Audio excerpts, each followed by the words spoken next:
जय हिंद प्यारे दोस्तों। आज हम लोग सीडीपी की इस बेहतरीन क्लास में दो मोस्ट इंपॉर्टेंट टॉपिक्स को पढ़ेंगे। ये हमारी तीसरी क्लास होगी और आज के जो टॉपिक हैं वो है गेस्टाल्टवाद और मनोविश्लेषणवाद।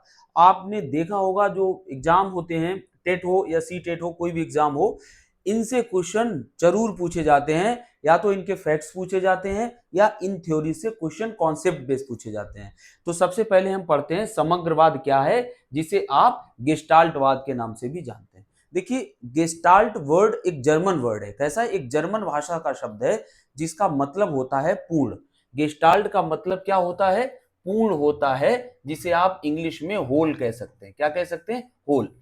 मतलब ये है, गेस्टाल्ट वर्ड का मतलब ही एग्जाम में पूछा गया था। आप लास्ट टाइम देखिए जाके, जो एक दो साल पहले के एग्जाम से, उसमें गेस्टाल्ट वर्ड आया था। एग्जैक्टली मुझे सन नहीं याद है। यही पूछा गया था कि गेस्टाल्ट का मतलब क्या है। तो गेस्टाल्ट का मतलब होता है पूर्ण, और उसको इंग्लिश में होल कहते हैं। ठीक है, ये किस भाषा का वर्ड है? तो ये जर्मन भाषा का वर्ड है, जैसा कि यहाँ पर लिखा हुआ भी है कि किस भाषा का वर्ड है, जर्मन भाषा का वर्ड है। अब ये गेस्टाल्ट का मतलब हो गया। इस संप्रदाय को या इस ये जो सोच है गेस्टाल्टवाद की, इसको इसको किसने बढ़ाया या किसने शुरू किया या प्रवर्तक इसके कौन थे? तो मैक्स वर्दीमर इसके प्रवर्तक थे। कौन थे? मैक्स वर्दीमर थे। इन्होंने 1912 ईस्वी में इस जो संप्रदाय है इसकी एक तरह से कह लें हम स्थापना की थी। तो अगर ये आता है कि गेस्टाल्टवाद की स्थापना किसने की थी या समग्रवाद की स्थापना किसने की थी, तो मैक्स वर्दीमर ने की थी। दो और मनोवैज्ञानिक थे और बहुत ही इंपॉर्टेंट मनोवैज्ञानिक हैं, वुल्फगैंग कोहलर और कर्ट कोफका।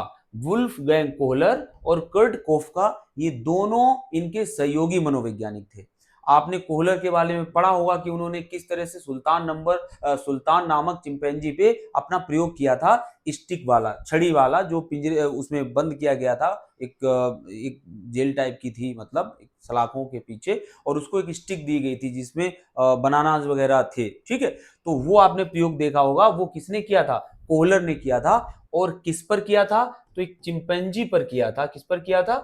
चिंपैंजी पर किया था। और ये चिंपैंजी का नाम भी पूछा जा चुका है कई परीक्षाओं में। सुल्तान नाम का चिंपैंजी था। कई स्टेट एग्जाम की जो टेट थी, इवन अपने यूपी टेट में भी पूछा गया था कि उस प्राणी का नाम क्या था। तो उसका नाम सुल्तान था। जिस प्रकार से आईपी पावलाव का कुत्ता था और बिल्ली थी थॉर्नडाइक की और स्किनर का चूहा था, उसी तरह से इन्होंने अपना प्रयोग किस पर किया था? चिंपैंजी, और उसका नाम था सुल्तान। तो तीन चार पॉइंट यहां पर आपके क्लियर हो गए कि गेस्टाल्ट का मतलब क्या होता है? पूर्ण, होल या समग्र। या दूसरा मतलब क्या होता है इसका? समग्र। अच्छा, ठीक है। अब गेस्टाल्टवाद किस भाषा से लिया गया? जर्मन भाषा से लिया गया है गेस्टाल्ट वर्ड। कौन इसके प्रवर्तक हैं गेस्टाल्टवाद के? तो मैक्स वर्दीमर इसके प्रवर्तक हैं। कौन सहयोगी हैं दो मनोवैज्ञानिकों के नाम? तो वुल्फगैंग कोहलर और कर्ट कोफका, ये दोनों इनके सहयोगी मनोवैज्ञानिक हैं। ठीक है, यहां तक बात हमें समझ में आ गई। अब हम लोग आगे बढ़ते हैं। इनका जो शिक्षण सूत्र है वो वर्क करता है पूर्ण से अंश की ओर। किस तरह से वर्क करता है? पूर्ण से अंश की ओर। तो अगर आ जाए कि गेस्टाल्टवाद का जो शिक्षण सूत्र है वो क्या है, तो ये पूर्ण से अंश की ओर होगा। कैसे? इन्होंने कहा कि आपको किसी भी परिस्थिति के बारे में अगर जानना है, किसी के व्यवहार को समझना है, किसी के व्यवहार को समझना है, किसी वस्तु के बारे में आपको जानकारी लेनी है, या किसी घटना के बारे में आपको कुछ पता करना है, तो आपको इनके विषय में पूर्ण जानकारी होनी चाहिए या संपूर्ण जानकारी होनी चाहिए। जब तक आपको संपूर्ण जानकारी नहीं होगी, आप अपना डिसीजन नहीं ले सकते हो। आपको क्या करना है ये आप डिसाइड नहीं कर सकते हो। इसीलिए इनका जो सिद्धांत है वो पूर्ण से अंश की ओर है। एक छोटा सा एग्जांपल यहां पहले हम लेकर चलते हैं, आगे तो बहुत सारे एग्जांपल आएंगे। सपोज करो कि आप या बहुत इनिशियल डेज की बात अगर हम बात करें, तो सबसे पहले हम किसको जानते हैं? एक मनुष्य को जानते हैं। हम ये नहीं कहते हैं ना कि मनुष्य के बारे में हमें पता नहीं है, या कोई प्राणी, कोई भी चीज ले लो, एनाकोंडा ले लो या कुछ भी ले लो। सपोज करो जो विलुप्त हो चुके हैं डायनासोर को ले लेते हैं। हम डायनासोर के बारे में सबसे पहले क्या जानेंगे? हम डायनासोर को जानेंगे कि डायनासोर होता है, कितना बड़ा जीव है। फिर हम क्या अध्ययन कर सकते हैं? क्या ये खाते थे? किस तरह का ये इनका रहने का तरीका था, मतलब आवास किस तरह के थे इनके, और किस तरह से ये विलुप्त हुए, तो उनके बारे में जो छोटी छोटी जानकारियां हैं या जो स्पेसिफिक इंफॉर्मेशन है, ये हमें कैसे मिलेगी, बाद में मिलेगी। सबसे पहले उस पूर्ण के बारे में हमें जानकारी होनी चाहिए जिसके बारे में हम अध्ययन करने जा रहे हैं। ठीक है, चलिए इतनी बात आपके सामने हमने रख दी और ये चीजें आपको क्लियर हो गई होंगी। अब आगे बढ़ते हैं। ठीक है, ये हम बता चुके हैं जर्मन भाषा का शब्द है जिसका अर्थ होता है संपूर्ण होता है, या रूप होता है, या फिर आकृति होता है। इसमें कोई नई बात नहीं है। अब यहाँ पर देखिए थोड़ी सी वही डिफिनीशन टाइम में लिखी है जो कि हम आपको बता गए हैं। मनुष्य अपने अनुभवों, अब यहां से देखिए, मनुष्य अपने अनुभवों को, वस्तुओं को और घटनाओं को संपूर्णता में ग्रहण करता है, ना कि टुकड़ों में। अभी हमने आपको बताया अगर हमें कोई भी अनुभव चाहिए, सपोज करो आप साइकिल चलाना सीखना चाहते हो, तो एक अनुभव कैसा होगा, आप जरूरी नहीं है ना कि एक 5 किलोमीटर की अच्छी खासी सड़क है, केवल उसी पे आपने साइकिल चला ली और आप समझ गए कि साइकिल चलाना तो इतना सिंपल होता है। लेकिन नहीं, इतना सिंपल नहीं होता है। जब हवा का जो प्रेशर होता है वो अपोजिट साइड में होता है, जब रास्ता उबड़ खाबड़ होता है, तो बहुत सारी परिस्थितियां होती हैं। यानी आप एक चीज से पूरी स्थिति का अंदाजा नहीं लगा सकते हैं। तो वही है, आपके अनुभव और बहुत सारी वस्तुएं और बहुत सारी घटनाएं भी इस चीज पे डिपेंड करती हैं कि आपको उनके बारे में पूरी जानकारी होनी चाहिए। सपोज दो लोग लड़ाई कर रहे हैं, क्या कर रहे हैं, सपोज दो लोग लड़ाई कर रहे हैं, बहुत अच्छे से इसको क्लियर आपको कर दें, बस कुछ सेकंड्स का और टाइम लगेगा। दो लोग लड़ाई कर रहे हैं, कोई ऐसी घटना है आपने देखा, दो लोग एक दूसरे को मार रहे हैं, तो आप जैसे ए बी को मार रहा है, सपोज करो ए किसको मार रहा है, बी को मार रहा है, आप जाते हैं वहां पर, तो आप ऐसा नहीं कर सकते कि जाकर सीधा ए को आप मारने लगे जाके, आप ऐसा नहीं कर सकते, क्योंकि आपको पता ही नहीं है कि ए बी को क्यों मार रहा है। तब आपको पता होना चाहिए ना, हो सकता है बी ने इसका इतना बड़ा नुकसान किया हो ए का कि वो उसको मार रहा है, वो भी कम ही हो। तो इन दैट केस आपको सबसे पहले क्या करना चाहिए, संपूर्णता का नॉलेज लेना चाहिए कि भैया इनके बीच हुआ क्या है। हम लोग भी जाते हैं ना, कुछ हुआ होता है तो सबसे क्या क्या पूछते हैं, सबसे पहले क्या क्या हो गया है, तो आपको एक जानकारी मिलती है, तब आप डिसीजन लेते हैं। ठीक है, तो इतनी चीज क्लियर हो गई होगी, बहुत ज्यादा ही हमने आपको बता दिया। तो यही चीजें, यानी किसी भी अनुभव, वस्तु या व्यवहार को केवल उसके छोटे टुकड़ों, हिस्सों में न बांटकर बल्कि पूर्ण रूप में, पूर्ण इकाई के रूप में समझा जाए। आगे बढ़ते हैं, इसकी विशेषताएं क्या है। अब कुछ भी नहीं बचा है, सिद्धांत आप पढ़ चुके हो। इसकी विशेषताएं वही हैं जो हम लोग डिस्कस कर चुके हैं। क्या है, बुद्धि ही सूझ और अंतर्दृष्टि का आधार है। देखिए इन्होंने ये कहा, व्यवहारवादियों की तरह इन्होंने ऐसे नहीं कहा कि आप बार बार कार्य को करिए, बार बार कार्य को करिए और कार्य होने लगेगा, आप सीख जाओगे। इन्होंने ये नहीं कहा कि आप बार बार किसी को कार्य को करिए और आप सीख जाओगे, ऐसा इन्होंने नहीं कहा। इन्होंने कहा सीखना जो होता है वो बुद्धि का कार्य होता है और हम सूझ से किसी चीज को सीखते हैं। मतलब समझो, हम जो भी कुछ सीखते हैं उसके पीछे इन्होंने ब्रेन, हमारे इंटेलिजेंस को आधार माना है। ऐसा नहीं कहा है जैसे व्यवहारवादियों ने कहा कि आप हमें कोई भी दे दो और जो बताओ हम उसको डाकू, इंजीनियर या वकील कुछ भी बना देंगे, ऐसा इन्होंने नहीं कहा। तो ये क्या कहा, बुद्धि ही सूझ और अंतर्दृष्टि। अंतर्दृष्टि होती है इनसाइट, जो आपके दिमाग से एकदम, जैसे आप क्वेश्चन सॉल्व कर रहे हैं और आपको क्वेश्चन समझ में नहीं आ रहा है और एकदम से आप 1 घंटा लगे रहते हैं, क्वेश्चन नहीं लगता, लेकिन एकदम से एक दिमाग में एक ऐसा कुछ क्लिक होता है और आपका वो सेकंड्स में क्वेश्चन लग जाता है। तो यही क्या कहलाती है, यही सूझ कहलाती है। सपोज सूझ का एक और एग्जांपल आप देखिए, एक बच्चा जा रहा है कहीं पर और उसके हाथ, वो जा रहा है स्कूल से, बैग है उसके पास और कुत्ता मिल जाता है एक उसको, कोई भी कुत्ता, और उसको लगता है कि अगर मैं आगे बढ़ूंगा तो ये कुत्ता मुझे काट सकता है। तो उस केस में वो क्या करेगा भाई, वो ऐसे तो प्रयत्न नहीं करेगा ना, ट्रायल एंड एरर थ्योरी बताते हैं वो लोग, तो वो ट्रायल एंड एरर नहीं करेगा कि एक बार इधर जाए एक बार उधर जाए तो देखे क्या होता है। नहीं, उसने सूझ लगाई और उसके बॉक्स में बिस्किट पड़े हुए थे, उसने दूर बिस्किट फेंक दिए, तो कुत्ता तो खाने वाली चीज के पास में जाएगा और वो बच्चा जो है वो आराम से दौड़ के दूसरी तरफ से निकल जाएगा। तो सूझ ही हमें समस्या से बाहर निकालती है। और सूझ कब आती है, जब हमारे सामने पूरी सिचुएशन हो, आधी सिचुएशन में हमें सूझ नहीं आएगी। ठीक है, चलिए देखते हैं। तो समायोजन बुद्धि द्वारा ही होता है, उन्होंने कह दिया है कि बुद्धि द्वारा ही आप समायोजन कर सकते हैं। अतः शिक्षा में बालक के पर्यावरण पर ध्यान देना चाहिए और किसी भी व्यक्ति में सूझ का विकास किस स्तर का होगा, इसके लिए बहुत जरूरी है कि वो ज्यादा से ज्यादा उसका जो जीवन हो वो व्यवहारिक हो, यानी वातावरण से रिलेटेड हो। आप एक जगह बैठकर आपको सूझ कैसे आ सकती है भाई, आपके अंदर जितनी व्यवहारिकता होगी, जितना वातावरण का ज्ञान होगा आपके अंदर, उतनी ही अच्छी सूझ आप किसी परिस्थिति के लिए निकाल सकते हो। ठीक है, तो यहां तक बात क्लियर हो गई। अंतर्दृष्टि द्वारा अधिगम, लर्निंग बाय इनसाइट, तो इसीलिए इस थ्योरी का दूसरा नाम है इनसाइट थ्योरी या अंतर्दृष्टि का सिद्धांत। अंतर्दृष्टि, अंतर्दृष्टि का सिद्धांत भी कहते हैं, हम फिलहाल तो आपको गेस्टाल्टवाद बता रहे हैं, लेकिन गेस्टाल्टवाद का जो प्रमुख सिद्धांत है वो अंतर्दृष्टि का सिद्धांत है। इसी का दूसरा नाम है सूझ का सिद्धांत।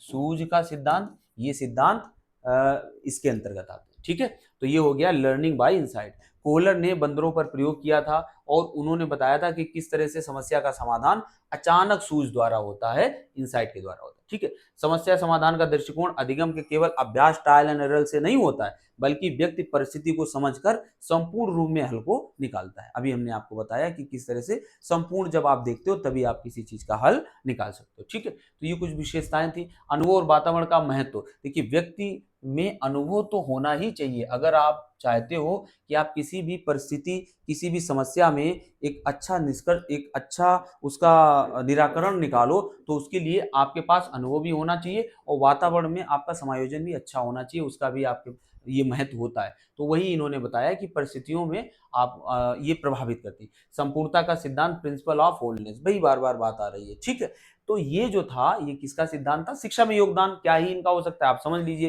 कि इन्होंने टुकड़ों टुकड़ों ना करके बल्कि होलिस्टिक व्यू को इन्होंने महत्व दिया कि हमें किसी भी विषय को पढ़ना है तो हम ये नहीं कर सकते हैं कि आप एक चीज यहाँ से पढ़ लो, एक चीज वहां से पढ़ लो, एक चीज वहां से पढ़ लो। हम अगर बुद्धि को पढ़ना चाहते हैं तो सबसे पहले बुद्धि क्या होती है हमें ये पढ़ना पड़ेगा, बुद्धि की परिभाषाएं क्या होती हैं ये पढ़ना पड़ेगा, बुद्धि को प्रभावित करने वाले कारक क्या होते हैं हमें ये पढ़ना पड़ेगा, बुद्धि के सिद्धांत पढ़ने पड़ेंगे, बुद्धि के परीक्षण पढ़ने पड़ेंगे। तो जब आप एक होल को पढ़ोगे तभी आप बुद्धि को अच्छी तरह से समझ सकते हो। केवल एक चीज से आपने बुद्धि का कोई सिद्धांत पढ़ लिया, इससे आप बुद्धि के बारे में नहीं जान पाओगे। बात क्लियर हुई? तो होलिस्टिक व्यू होना चाहिए और समस्याओं को केवल अभ्यास करवाकर नहीं बल्कि समझ के साथ हल कराना। इनसे पहले जो आया था व्यवहारवाद, वो ये कहता था कि आप बार बार चीजों को करेंगे, बिल्ली बार बार अगर लीवर को दबाएगी तो किसी ना किसी तरह से वो किसके पास पहुंच जाएगी, उस मछली के पास पहुंच जाएगी, भोजन के पास पहुंच जाएगी, और जिस क्रिया से वो पहुंच जाएगी उसको वो कर करके सीख जाएगी। यही तो उन्होंने कहा था, ये स्किनर ने भी यही बात कही थी चूहे के विषय में, रीइंफोर्समेंट की जो थ्योरी है।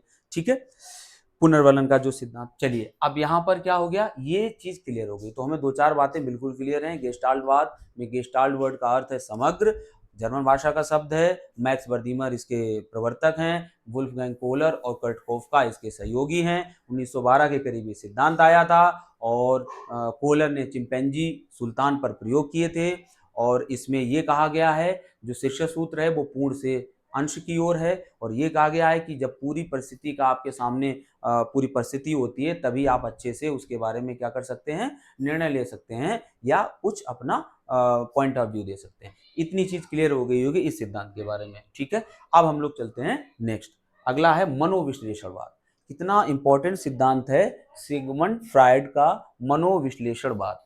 आपने सुना होगा, फ्रायड का नाम ऐसा कोई भी नहीं है जिसने फ्रायड का नाम ना सुना हो। अगर हम फ्रायड की बात करें तो ये वियना के, ठीक है, क्या थे, एक चिकित्सक थे, वियना के एक चिकित्सक थे और ये मनोचिकित्सक एक तरह से कह लें, जो क्योंकि इनकी थ्योरी भी है वो मनोचिकित्सा से ही संबंधित है। तो इन्होंने कई सारे टर्म दिए। सबसे ज्यादा जरूरी तो है इनकी शब्दावली लोगों को नहीं समझ आती। क्या नहीं समझ में आती है? जो जो जो फ्रायड सर हैं, इनकी शब्दावलियां जो हैं वो नहीं समझ में आती लोगों को। जैसे इदम, इड, ईगो, सुपर ईगो क्या होता है, कॉन्शियस माइंड यानी चेतन, अर्धचेतन और अचेतन मन क्या होता है, ठीक है, लिबिडो क्या होती है, ठीक है। और ये इस तरह की बहुत सारी शब्दावलियां हैं जो आपको नहीं, यही डायरेक्ट क्वेश्चन पूछ दिए जाते हैं कि इनसे फ्रायड सर का क्या मतलब था। यानी कि हमें इस सिद्धांत को, जैसे हम लोग पढ़ते हैं किनका सिद्धांत, वाइगोस्की सर का सिद्धांत पढ़ते हैं, वहां पर भी बहुत शब्दावलियां हैं, पाड़ है, ढांचा है ना, और प्रॉक्सिमल डेवलपमेंट जोन जो होता है, जेडपीडी होता है, तो जोन ऑफ प्रॉक्सिमल डेवलपमेंट, ऐसे करके शब्दावलियां आती हैं, तो इसके फोल्डिंग आता है वहां पर। तो ऐसी शब्दावलियां इनके भी सिद्धांत में है जो डायरेक्ट पेपर में आ जाती हैं। तो चलिए बहुत आराम से इसको समझते हैं और ऐसा कुछ भी नहीं है जो आप इसमें ना जान पाओ। सबसे पहले बात कर लेते हैं मनोविश्लेषणवाद। इस बात, ये जो ऊपर लिखा है इसका मतलब क्या हुआ, मनोविश्लेषणवाद।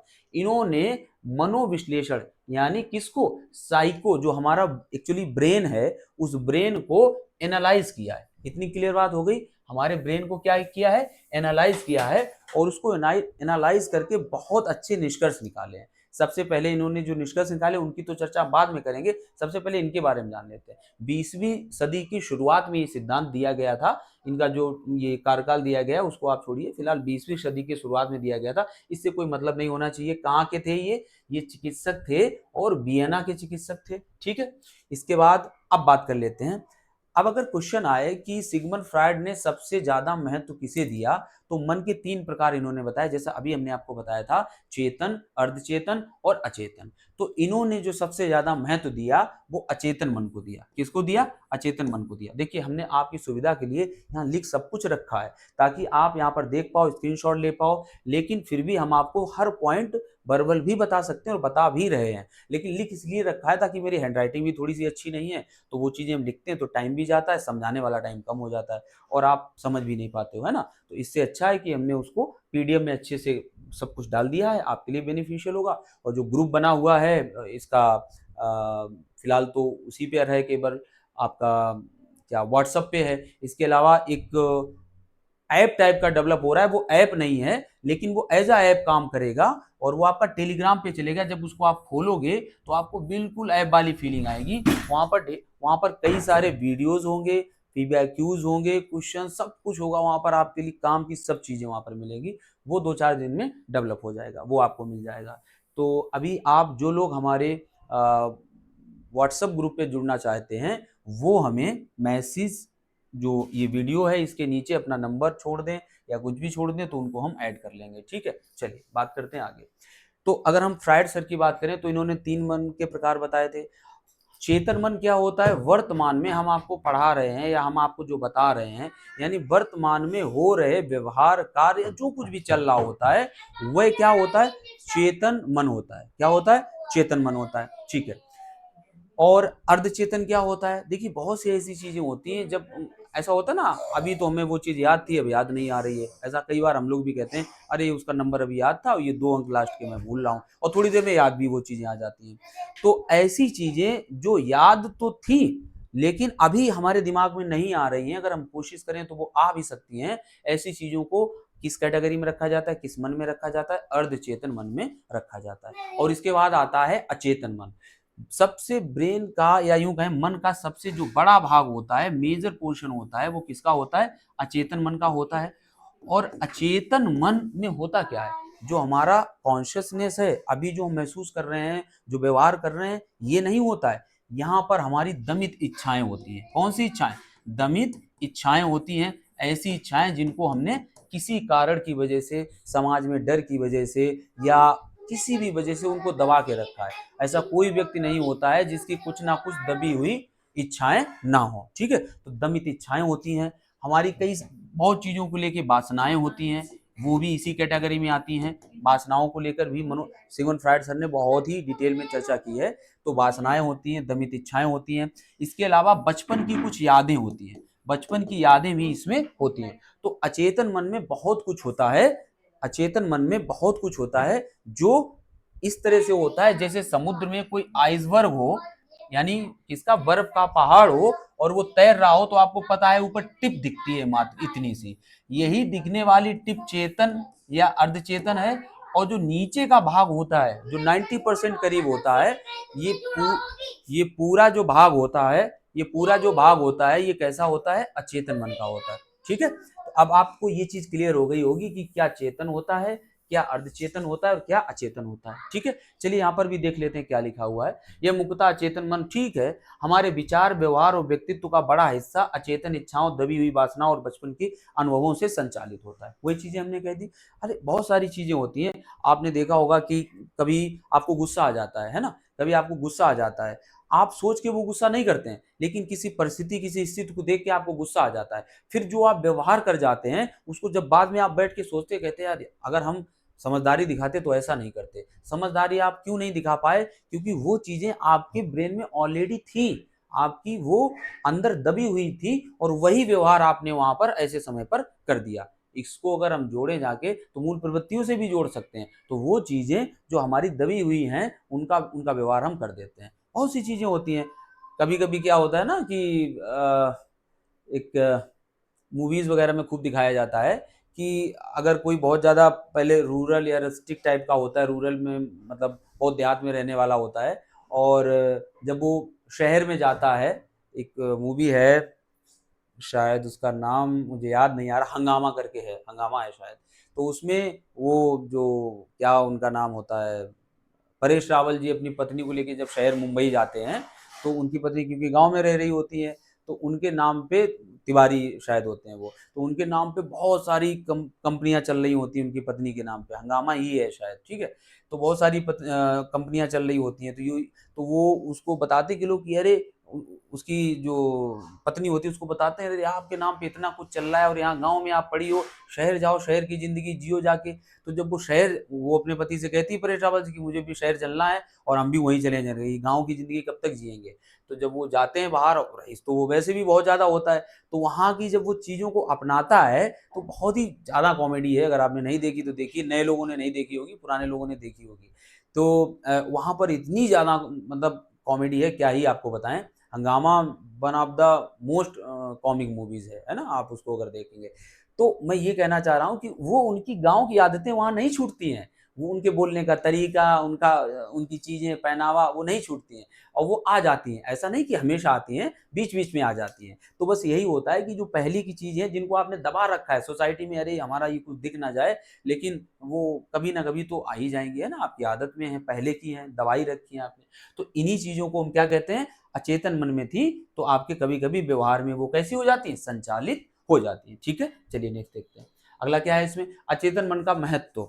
अचेतन मन का महत्व क्या, हाँ ठीक है, चेतन मन अभी तो हम बता ही चुके हैं आपको, हमारे वर्तमान विचार, भावनाएं और अनुभव आते हैं अर्धचेतन मन में, जो कोशिश करने के बाद याद आती हैं, और जो अचेतन होता है स्मृतियां होती हैं, बचपन की यादें, वासनाएं, सब आपको हम बता चुके हैं। ठीक है, वही लिखा है यहाँ पर, चाहो तो आप स्क्रीनशॉट इसका ले सकते हो, बाकी पीडीएफ हम आपको व्हाट्सएप पे शेयर कर देंगे इसकी। नेक्स्ट देखिए, जब इसका पूरा क्लास होने वाला, एक क्लास और बचा है और ये पूरा चैप्टर हमारा खत्म हो जाएगा, फिर पूरे क्लास की पीडीएफ हम आपको सेंड कर देंगे। ठीक है, व्यक्तित्व की संरचना, और ये कोई ऐसी पीडीएफ नहीं है जो आपको कहीं मिल जाएगी, ये खुद की मेहनत से और कई सारी किताबों का निचोड़ है, इंक्लूडिंग नेट। ठीक है, तो उसका निचोड़ है और हमारे खुद का भी अनुभव, तो सब कुछ जोड़ के जितना सरलतम रूप में हो सकता था उतना इसको बनाया है। कोई ऐसी पीडीएफ नहीं है जो आप जाओगे फेसबुक पे पड़ी होती, वहां से आपको मिल जाएगी, और ये फिर आपको हम यही समझा रहे हैं तो आपको याद करना भी आसान हो जाएगा। व्यक्तित्व की संरचना किस तरह से बनती है उसके बारे में भी इन्होंने चर्चा की। इन्होंने कहा कि व्यक्तित्व जो होता है वो प्रभावित होता है तीन चीजों से, इड, इदम, ईगो अहम, और सुपर ईगो परम अहम से। इनसे हमारा व्यक्तित्व प्रभावित होता है। एक एक लाइन तीनों के बारे में हम आपको बता देते हैं, फिर हम आप उसको पढ़ लेंगे। जो इदम होता है, ये पहली बात तो जन्मजात होता है। अगर पूछा जाए, क्वेश्चन में आ जाए कि इन तीनों में निम्नलिखित में से कौन सा जन्मजात होता है, कौन सा सिद्धांत है या कौन सा व्यक्तित्व का लक्षण है जो जन्मजात होता है, तो वो कौन सा होता है, ईद होता है। ठीक है, आप इसको बहुत अच्छे से समझ जाएंगे जब हम एग्जाम्पल देंगे। अच्छा, इसमें होता क्या है, इसमें व्यक्ति हर हाल में अपनी इच्छाओं की पूर्ति करना चाहता है। क्या है, अब हर हाल में अपनी इच्छाओं की पूर्ति करना चाहता है, वो ईद की कैटेगरी में आता है। और आप इसको रिलेट कर सकते हैं बच्चे से। किससे, बच्चे से। बच्चा अगर एक बार कुछ कह दे कि मुझे ये करना है, तो उसको करना है एट एनी कॉस्ट। अगर भूखा है तो वो रोएगा, पैर पटकेगा, आप उस समय कुछ भी कर रहे हैं, इससे उसका कोई लेना देना नहीं है, लेकिन उसको चाहिए तो चाहिए। तो ये चीज कैसी होती है, जन्मजात होती है, इच्छाएं होती है। सुख की चाह होती है, इसको कोई लेना देना सोसाइटी से। अभी एग्जाम्पल आपको बहुत अच्छे देंगे जो जनरल एग्जाम्पल होंगे। सुख की कोई चाह इसको नहीं होती है। इसके अलावा इच्छाएं इसकी तुरंत पूरी होनी चाहिए, उसमें टाइम नहीं लगना चाहिए, तुरंत इच्छाएं पूरी होनी चाहिए। प्लेजर प्रिंसिपल होता है, हमने कहा ये सुखवादी प्रिंसिपल होता है। तो अगर आ जाए कि इन तीनों में कौन सा सिद्धांत है, कौन सा व्यक्तित्व का लक्षण है जो सुखवादी है, तो आप क्या बताओगे, इदम है। कौन सा है जो जन्मजात है, इदम है, या इड जिसे बोल रहे हैं, इदम है। ठीक है, इद। अब हम करते हैं बात ईगो की। ईगो दैट इज अहम, अहम है ना, अहंकार कह सकते हैं, अहम, अहम कहिए आप, ज्यादा बढ़िया है। ईगो क्या है, तर्क संगत होता है। ईगो, ईगो का काम ये होता है, पहले ईगो समझने से अच्छा है, अच्छा हाँ, ईगो को ही समझिए। ये क्या करता है, ईगो ये करता है, जो यहाँ पर चिल्ला चिल्ला के रो रो की चीजें मांग रहा होता है, ईगो ऐसा नहीं करता है। सपोज करो आपको भी गेम चलाना है, कोई बच्चा है उसको गेम चलाना है, तो वो एट एनी कॉस्ट गेम चलाएगा मोबाइल में। भले ही उसका कल पेपर हो, उसको अगर गेम खेलना है, फ्री फायर क्या होते हैं वो, तो उसको खेलना है तो खेलना है, वो चलाएगा, वो कुछ नहीं सोचेगा कि कल मेरा एग्जाम है। अच्छा ठीक, अब ईगो पे आते हैं। ईगो वाला क्या सोचेगा? ईगो वाला सोचेगा कि कल यार एग्जाम है, ऐसा करते हैं आज रहने देते हैं और पेपर दे लेंगे, कल चला लेंगे आके, जब पेपर हमारा खत्म हो जाएगा उसके बाद हम चला लेंगे आके। तो ये थोड़ा सा ऐसा हो जाता है, समझदार हो जाता है, ये बच्चा नहीं रहता, ये समझदार हो जाता है। और आप इसको किससे रिलेट कर सकते हैं? जवानी से। किससे रिलेट कर सकते हैं? जैसे इसको बच्चे से किया, आप इसको जवानी से कर सकते हो, क्योंकि ये तर्क संगत होता है, इसमें नियंत्रण होता है। और नियंत्रण व्यक्ति कब कर पाता है? बचपन में तो कर नहीं पाता है। नियंत्रण व्यक्ति कर पाता है जब मैच्योर हो जाता है, जब वो वयस्क हो जाता है, तब चीजों पे नियंत्रण कर पाता है। तो ये नियंत्रण धीरे धीरे विकसित होता है। आप सभी जानते होंगे कि मैच्योरिटी अचानक नहीं होती है, मैच्योरिटी सडन नहीं होती है, वो धीरे धीरे आती है। तो ये धीरे धीरे विकसित होता है। अच्छा ठीक है, ये चीज हम आपको बाद में बताएंगे, रुक जाइए। रियलिटी प्रिंसिपल होता है। और देखिए हमारे जीवन में अभी ये चीज क्लियर हो जाएगी कि ये रियलिटी प्रिंसिपल क्यों है, ये भी क्लियर हो जाएगा। ये रियलिटी प्रिंसिपल क्यों, इसको बाद में बताएंगे, पहले समझिए सुपर ईगो, तब आप समझ पाएंगे। सुपर ईगो की बात करें तो ये क्या होता है, परम अहम क्या होता है? ये हमसे ये कहता है, जैसे अभी गेम वाले पे ही चले जाएं, ये गेम तुरंत चलाएगा, भले कल इसकी एग्जाम हो, लेकिन ईगो वाला क्या कहेगा कि कल एग्जाम दे लो, इसके बाद गेम चलाएंगे। अब सुपर ईगो वाला क्या कहेगा? सुपर ईगो वाला कहेगा, सुपर ईगो वाला कहेगा कि गेम क्यों चलाना, गेम को क्यों चलाना, गेम चलाने से हमें मिलेगा क्या? इससे तो आंखें ही खराब होंगी, आंखें खराब होंगी, समय बर्बाद होगा, समय बर्बाद होगा, ये सब चीजें होंगी। तो गेम तो कोई अच्छी चीज नहीं बताई गई है। इससे अच्छा हम क्या करेंगे? हम किसी किताब को पढ़ लेंगे, हम किसी किताब को पढ़ लेंगे, ये ज्यादा बेटर है। ये समझदारी भरी बात, ये समझदारी भरी बात कौन करते हैं? संत करते हैं, या जो कैसे होते हैं? नैतिक लोग होते हैं। जैसे महात्मा गांधी जी, महात्मा गांधी ने कहा, महात्मा गांधी जी क्या कहते थे कि अगर कोई आपके एक गाल पे थप्पड़ मारे तो दूसरा गाल भी कर दो, क्योंकि हमें हिंसा नहीं करनी है और अहिंसा पे रहना है। तो ये उस तरह के लोग होते हैं सुपर ईगो वाले, जो बिल्कुल ही, आप ऐसे लोग मिलेंगे नहीं आपको, है ना, बहुत मुश्किल से ऐसे लोग मिलेंगे। तो ऐसे लोग जो कैसे होते हैं? जो हर चीज में मोरल ढूंढते हैं, इसीलिए इसको मोरल कैसा प्रिंसिपल कहते हैं? मोरल वाला प्रिंसिपल कहते हैं, क्योंकि इसमें मोरलिटी होती है, नैतिकता होती है। ये पाप पुण्य को देखते हैं, ये देखते हैं कौन सी चीज पाप है और कौन सी चीज पुण्य है। तो इस चीज का विश्लेषण करके काम करने वाले लोग किस कैटेगरी में आते हैं? उनकी व्यवहार किस कैटेगरी में आता है? सुपर ईगो के अंतर्गत आता है। देखिए, ना तो व्यक्ति हमेशा सुपर ईगो को लेकर रख सकता है। आज के जमाने में अगर हम if we talk about real world, है ना, we can not survive with super ego personality और एंड नॉट विद इदम personality. Then what should I do, what should we do? क्या करना चाहिए हम लोगों को? जब हम इससे भी सर्वाइव नहीं कर सकते, इससे भी सर्वाइव नहीं कर सकते, तब हमने बीच का रास्ता निकाला और उसे ही ईगो कहा गया। मतलब हमने क्या निकाला? देखिए यहाँ पर अब हम आपको बता रहे हैं, ईगो और सुपर ईगो के बीच संतुलन करने वाले को क्या कहते हैं?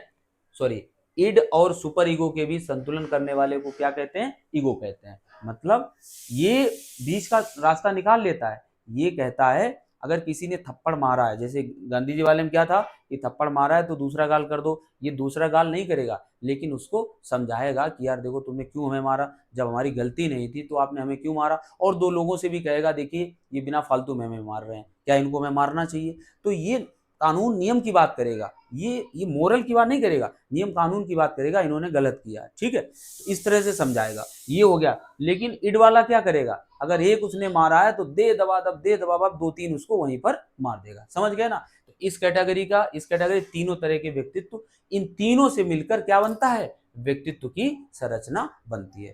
तो आप इससे समझ सकते हैं, यही जनरल लाइफ के एग्जांपल्स थे यहाँ पर। और इससे आगे देखते हैं क्या इसमें दिया गया है। देखिए नेक्स्ट, हाँ, अगर ये आपसे पूछा जाए कि जो फ्रायड हैं उन्होंने मनोयौनिक अवस्थाएं कितनी बताई हैं, तो अवस्थाएं 5 बताई हैं, ये याद रखना। इनके नाम, इनके विषय में आपसे नहीं पूछा जाएगा। 5 अवस्थाएं बताई हैं, और इन 5 अवस्थाओं में लिबिडो का जो ऊर्जा, लिबिडो, हाँ, अब लिबिडो के बारे में ध्यान रखना, लिबिडो को ऊर्जा का इन्होंने केंद्र कहा है। ऊर्जा का क्या इसे बोले? पुंज बोले, ऊर्जा का पुंज कहा है। तो किसी भी व्यक्ति में ऊर्जा का पुंज जो होता है वो क्या होता है? लिबिडो होती है। और लिबिडो क्या होती है? इस एक्चुअली इन्होंने इसको सेक्स एनर्जी कहा है। क्या कहा है? सेक्स एनर्जी को लिबिडो बोला है, जो कि अलग अलग समय में अलग अलग अंगों पर रहती है। जब 1 महीने का बच्चा होता है तो ओरल होता है, मुख से, एनल, इसी तरह से फॉलिक, लेटेंसी और जन्नांग, ये किशोरावस्था में बच्चा जब चला जाता है। ठीक है, तो इस तरह से आप अगर पूछा जाए कि जो मनोयौनिक अवस्थाएं हैं उसकी चर्चा किसने की, तो किसने की? फ्रायड सर ने की है। और अगर पूछा जाए कि कितनी अवस्थाएं बताई, तो आप बता देना 5 अवस्थाएं बताई। और इनका केंद्र किसे बताया है ऊर्जा का? तो लिबिडो को इन्होंने ऊर्जा का केंद्र बताया है। ये चीज आप वहां पर क्लियर कर सकते हैं। ठीक है, नेक्स्ट देखिए, इसके अलावा यहाँ पर एक डिफेंस मैकेनिज्म और इन्होंने दिया। क्या दिया? Defence mechanism. ये क्या कहता है? डिफेंस मैकेनिज्म ये कहता है संघर्ष और रक्षा तंत्र। देखिए, आप सभी जानते हैं कि जब एक तरफ इड है और एक तरफ सुपर ईगो है, तो इनके बीच जब टकराव होता है कि क्या हम करें क्या ना करें, उस वाली जो स्थिति क्रिएट होती है, तब व्यक्ति करता क्या है ना?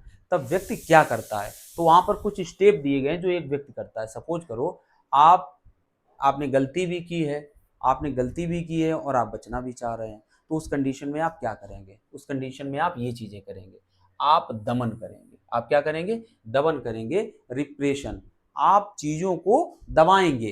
क्या करेंगे? आप चीजों को दबाएंगे, सामने नहीं आने देंगे। या प्रक्षेपण, आप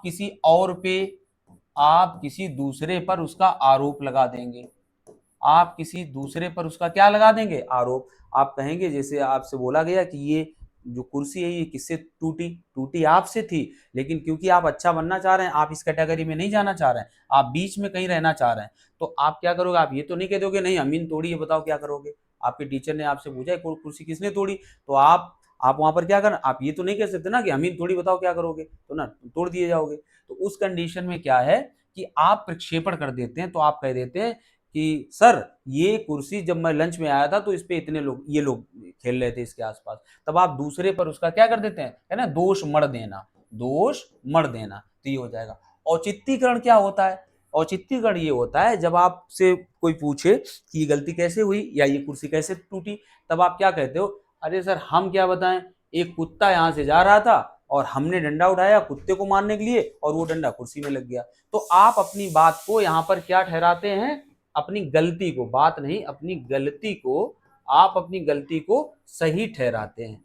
इस जगह पर आप अपनी गलती को क्या करते हैं? सही ठहराते हैं। तो अगर आ जाए कि रेशनलाइजेशन क्या होता है, रिप्रेशन क्या होता है, प्रोजेक्शन क्या होता है, तो इनको आप इस तरह से बता सकते हैं।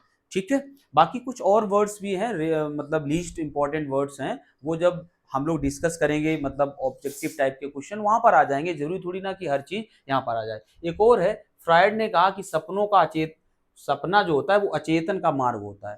सपना जो होता है, हमारे कहते हैं ना सपने आते हैं, सपने में हम लोग ऐसी ऐसी चीजें देखते हैं, जो चीजें कैसी होती हैं, जो चीजें कैसी होती हैं हमें पता भी नहीं होता कि ये हमने कैसे सोच लिया। तो यानी कि यही कहा जाता है कि सपना हमारे अचेतन का मार्ग होता है। हमारे अचेतन मन में जो चीजें होती हैं वही सपने के माध्यम में रात में हमें दिखती है। ठीक है, तो प्रतिबिंब दिखाई देते हैं। तो इस तरह से हमने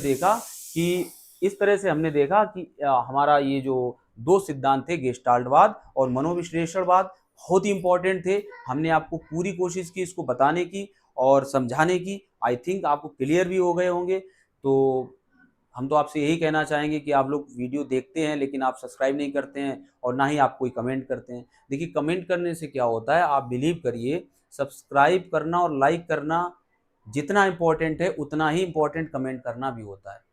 उसका अपना रीज़न होता है अगर आप नहीं जानते हैं, लेकिन कमेंट करने से बहुत कुछ हमें पता चलता है, बहुत कुछ करने के लिए एक एक वो मिलता है। आप खुद ही सोचो, आपकी पूरी क्लास डेड साइलेंस बैठी हो, डेड साइलेंट बैठने पर आप क्या पढ़ाओगे उनको, बताइए आप। आपको 1 घंटा बोलना हो और आपकी क्लास डेड साइलेंट है, ना तो कोई ये कह रहा है कि मुझे अच्छा लगा, ना कोई ये कह रहा है कि मुझे बुरा लगा, ना कोई ये कह रहा है कि सर कल ये पढ़ाना, ना कोई ये कह रहा है कि सर और क्या हो सकता है। तो उस कंडीशन में क्या चीज़ें की जाएंगी ये सोच पाना मुश्किल हो जाता है ना। आप समझ सकते हैं इस चीज़ को, आप खुद भी टीचर होंगे और या बनने वाले होंगे।